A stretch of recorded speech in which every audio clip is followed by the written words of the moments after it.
Al-Fatihah.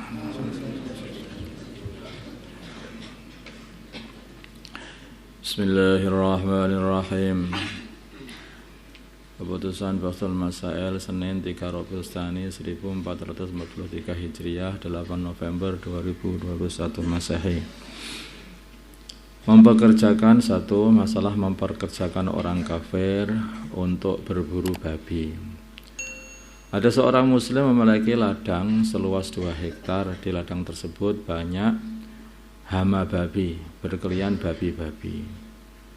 Untuk menanggulanginya, ia mempekerjakan orang kafir untuk membasmi babi-babi tersebut. Adapun upahnya, setiap membasmi satu babi maka akan diberi uang sebesar 50.000. Setelah ditangkap, babi-babi itu akan dibunuh. Memang diburu itu ya bedil mestinya, gak ngerti ya.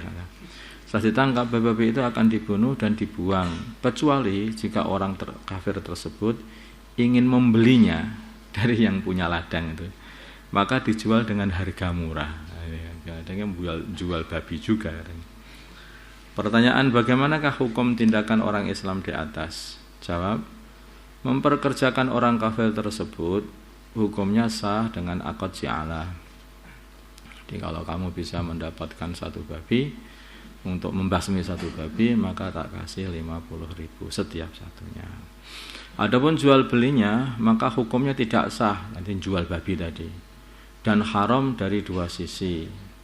Pertama, haram dari segi mengerjakan akad fasid, jual beli barang yang tidak diperbolehkan untuk dijual belikan, barang haram, barang najis. Dan haram karena membantu kemaksiatan, karena orang yaitu makan babi. Karena orang kafir pun itu juga dikhitabi untuk melakukan syariat. Maka kalau kita membantu untuk makan babi, dia makan babi, maka kita juga dosa. Enggak boleh. Jadi kita ini jangan terus berpikiran begini. Hakikatnya ya manusia itu kan ya anak Adam, dan Nabi Adam itu seorang nabi. Ya kan? Anak-anaknya Nabi Adam semuanya ada yang mereka itu masih berpegang pada agamanya Nabi Adam, Islam ini. Ada yang sebagian mereka itu diselewengkan sama setan sehingga sampai lupa dengan agamanya sendiri. Dan nyembah batu, nyembah kayu, nyembah manusia, nyembah macam-macam seperti itu. Kemudian jangan kita berpikir seperti ini. Ini babi-babi, anjing-anjing ini dikasih makan orang-orang kafir itu saja. Jangan seperti itu, nggak boleh seperti itu. Karena hakikatnya mereka itu juga masih terus dikhitabi untuk selalu menjaga tidak makan perkara-perkara yang diharamkan oleh Allah itu. Maka kita tidak boleh membantu mereka untuk mengerjakan kemaksiatan ini. Itu makan perkara maksiat, bukan hanya makanan saja, dan semua kemaksiatan.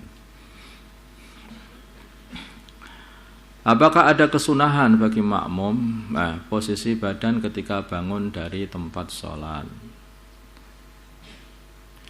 Maksudnya bangun ini bukan bangun tidur ya, berarti beranjak dari tempat sholat. Bagaimana caranya? Apakah ada kesunahan bagi makmum ya mengenai posisi badan ketika hendak beranjak dari tempat sholat? Jawab, ada kesunahannya, diperinci.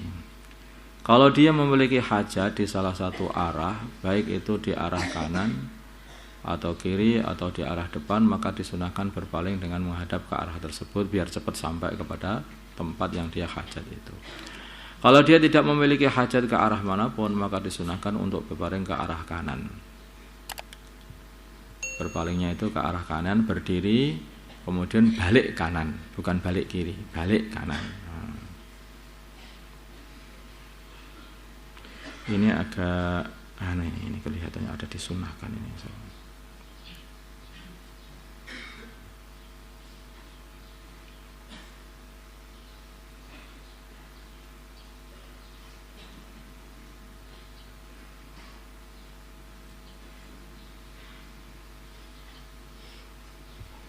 Ini kelihatannya kata disunahkan ini dianu lagi ya. Boleh aja ini harusnya itu. Tidak ada kemakruhan. Yang benar begitu aja.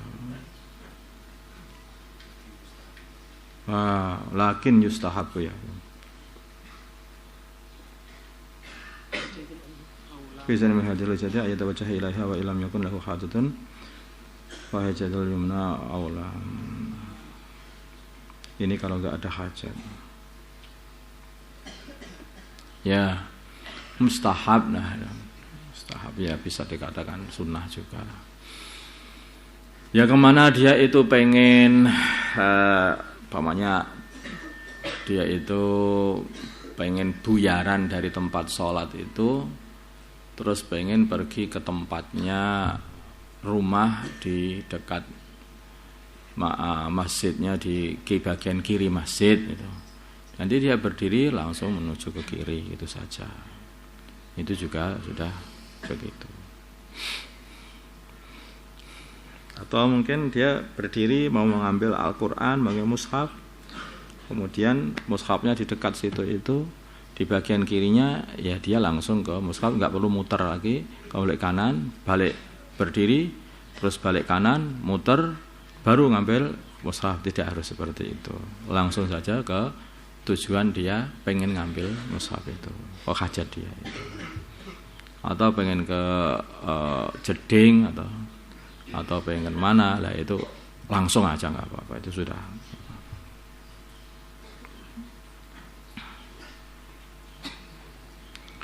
Wallahu alam. Tidak ada kemakruhan mengenai posisi tubuh ketika meninggalkan tempat sholat, baik dengan beranjak ke arah kanan atau ke kiri atau ke arah depan pun juga tidak ada kemakruhan.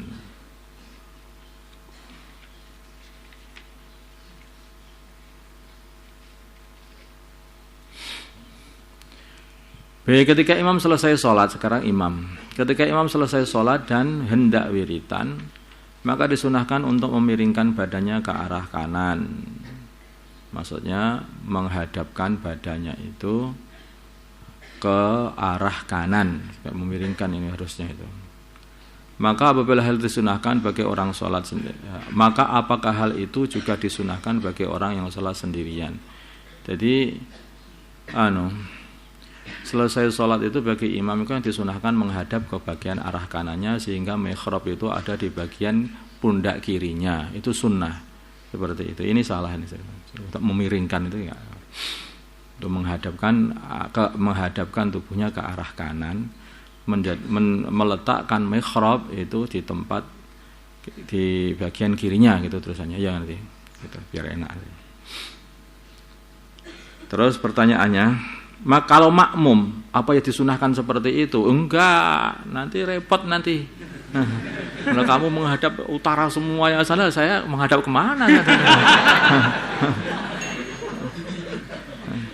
Ya, kalau makmum enggak, ini hanya khusus imam yang menghadap ke, kalau di sini ya, kalau di sini itu menghadap ke utara, menghadap ke arah utara. Sedangkan mihrab ada bagian kiri saya gitu. Nah itu yang itu sunnah itu bukan karena cari sendenan juga sebetulnya. Cari sandaran juga. Jadi sunnah itu. Jawab, tidak untuk makmum karena kesunahan ini hanya khusus bagi imam. Adapun makmum dan orang-orang sholat sendirian maka tetap menghadap kiblat saja. Masuk habis sholat itu langsung menghadap kiblat aja. Nanti ketika doa itu cukup menghadap kiblat juga. Itu aja malah enak itu. Seperti yang dibuat oleh Nabi. Tidak ada yang menyalahkan kalau membuat halaqah, ada itu tidak. Tapi dulu Nabi itu habis selesai perang Uhud, itu para sahabat tetap saja di tempatnya dan menghadap ke kiblat dan Nabi berdoa kayak seperti itu. Ini sudah pembahasan ini sudah pernah dibahas juga. Jadi habis sholat itu menghadap saja ke kiblat. Karena arahnya orang itu beribadah berdoa itu ke arah kiblat, bukan menghadap imam, mau menyembah imam. Kalau orang ngaji beda, Atau orang lagi mendengarkan khutbah itu sebetulnya malah menghadap kepada khatib. Ada orang ngaji itu menghadap kepada mudarrisnya. Qadha orang meninggalkan puasa. Kapan seseorang yang meninggalkan puasa di bulan Ramadan diwajibkan mengqadha puasa yang telah ia tinggalkan? Jawab diperinci. Jika ia meninggalkan puasa tanpa udzur, ya, melewati batas, maka ia wajib segera mengqadha karena dia itu melewati batas. Artinya melewati batas itu apa? Ya wis tanah capek mah poso gitu aja. Atau waleh gitu. Nah, itu bahaya. Atau tidak terbiasa puasa atau enggak tahu kena setan yang jelas. Nah, setan kan enggak ada, sudah jadi setan malahan itu. Sudah jadi setan sehingga enggak mau puasa. Maka ia wajib segera mengqadha puasa yang telah ia tinggalkan mulai tanggal 2 Syawal langsung yang cepat-cepat diqadha. Maka yang punya qadha puasa itu segera diqadha sekarang ini. Jika ia meninggalkan puasa karena ada uzur, ya karena ada uzur, maksudnya dia itu tidak melewati batas, maka ia tidak wajib langsung mengqadhanya. Tidak wajib langsung, tapi tetap wajib mengqadha, tidak wajib langsung. Seperti mengqadha puasa sebagaimana orang yang meninggalkan puasa tanpa uzur. Hanya saja ketika bulan Sya'ban tinggal tersisa hari yang cukup untuk mengqadha puasa yang telah ia tinggalkan, maka ketika itu juga wajib mengqadha langsung puasa baik yang ditinggalkan dengan uzur maupun tanpa uzur. Jadi terutama orang-orang yang haid. Itu banyak itu para wanita itu sudah Sya'ban kapan-kapan saja tinggal uang utangnya itu loh 15 hari Ramadan tinggal 3 hari. Kapan nanti aja nanti sebentar masih ada waktu. Nah, waktu dari mana? Habis itu nanti. Dosa yang seperti itu. Kok terus enggak dosa itu enggak nanti. Yang kan nanti qadha nanti tahun depan bayar dulu, bayar terus qadha. Loh, iya, tapi perbuatan seperti itu tetap dosa. Tetap dosa. Mungkin kamu melalaikan waktu sholat sehingga kamu tidak sholat. Enggak apa-apa nanti kapan-kapan sholatnya malamnya tak repel semuanya. Itu kamu mengqadhanya itu wajib. Perbuatanmu itu melalaikan sholat atau meremehkan sholat itu dosa. Itu loh. Bukan kalau sudah mengqadha terus enggak dosa. Berarti dosa-dosanya aja. Dosanya beda lagi. Dosa melalaikan sholat itu.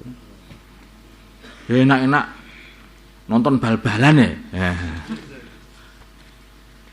Jadi gara-gara football malah akhirnya nggak melalaikan sholat, seumpama seperti itu. Ini sama orang-orang itu loh, bukan sama kalian. Karena kalian kan nggak ngaku.